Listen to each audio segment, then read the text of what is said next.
Hello again, and welcome to Mondo, Lizzie Borden, Episode 8, Abby Borden in Death. I'm sure you have seen this image dozens of times. It's the photo of Abby Borden lying dead on the floor with the bed removed. In the mirror, you can see the large plate glass bellows camera that photographer Walsh used to document the scene, some 5.5 or 6 hours after her murder, 19 blows. Abby Borden is in her death pose, lying horizontal to the camera. We see her with her right arm tucked underneath her shoulder, with her elbow outward, akimbo. She is wearing a shirt-waist blouse of some indeterminate color, perhaps white. There is a ball of tissues or a handkerchief between her elbow and her waist area. I have looked at this image about 1 million times over the years. I've used a high-powered magnifying glass to glean unseen or minuscule details that may have been overlooked by others. Of course, not really finding much of anything of value, other than some interesting decorating issues in the room. I know, crazy, right? But let's take a focus look. The rug at the right side of the image, for instance, is obviously cut and placed as a filler strip due to the shortness of the rug, which did not go from wall to wall. I see knickknacks on the bureau. 2 decorative perfume bottles, perhaps, a vase, a framed illustration on a crocheted doily, a hand mirror, 3 small books, a little basket, one can guess, with a lid of some sort, perhaps made of metal, another piece of artwork, flat on board of some subject. I see the camp chair, what they called a 19th century folding chair, that was supposedly positioned at the head of Abby against the wall between the bureau and the bed. Oh, and there's a sewing machine behind the chair.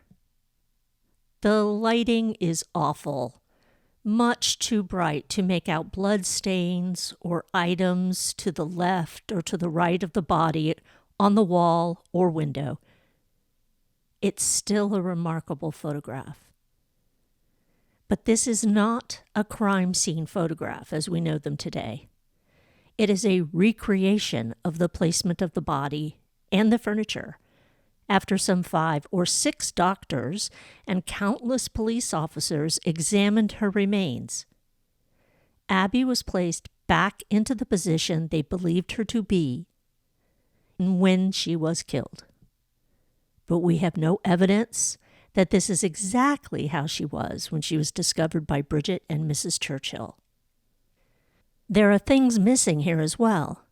According to Charles Sawyer, in his statement when he viewed her body, reprinted in the Jennings journals, the unpublished notes and documents from the files of Lizzie Borden's defense attorney, Andrew Jackson Jennings, it is written he said, "Then Dr. Bowen started to go up.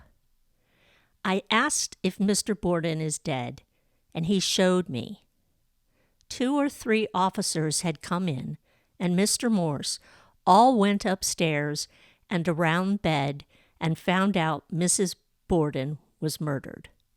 That was 20 minutes or 30 after I first got there.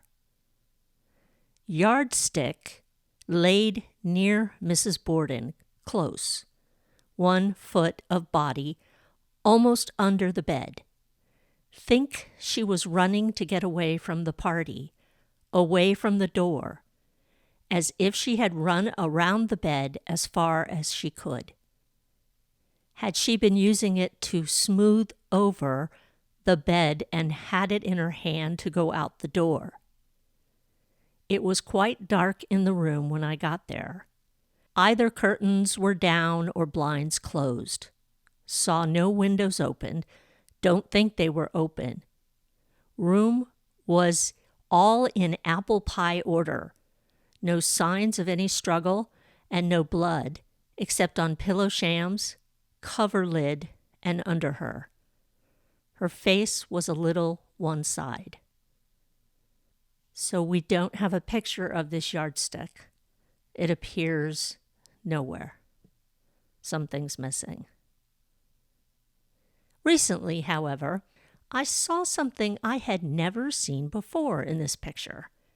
And it was so obvious, so right in my face, that I was amazed that I had never noticed it.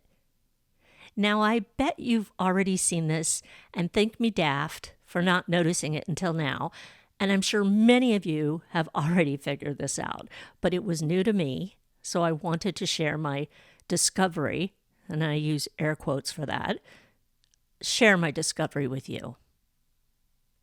I had always assumed that I was looking at Abby Borden wearing the clothing she wore at her death, that her top blouse was white, but so was her skirt. The other image of her death, from the feet to the wall with the bed in place, looks that way too. Her skirt's pulled down to her ankles to make the image proper and not embarrass this corpse. But then I saw it.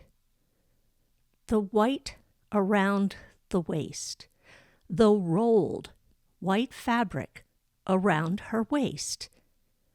Ah, this is no skirt. This is the sheet that she was covered with, that Bridget was asked to get, rolled back so we can have an image of the upper portion of Abby's body, where the wounds are. It is a sheet. It is not her skirt, and thus we do not know what she was actually wearing on the bottom portion of her body, whether it was a print or a solid skirt. How long it was, or whether it was ordinary or fancy. It is the sheet. A simple discovery, a silly one really, but it hit me like eureka, and I can never unsee it.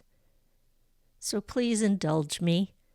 If you, like me, are a bit tired of reading words from time to time about the Borden case and like to examine closely any images that you happen upon about this case, do let us know in the comments below just what you think you see so we can see it too. Until next time.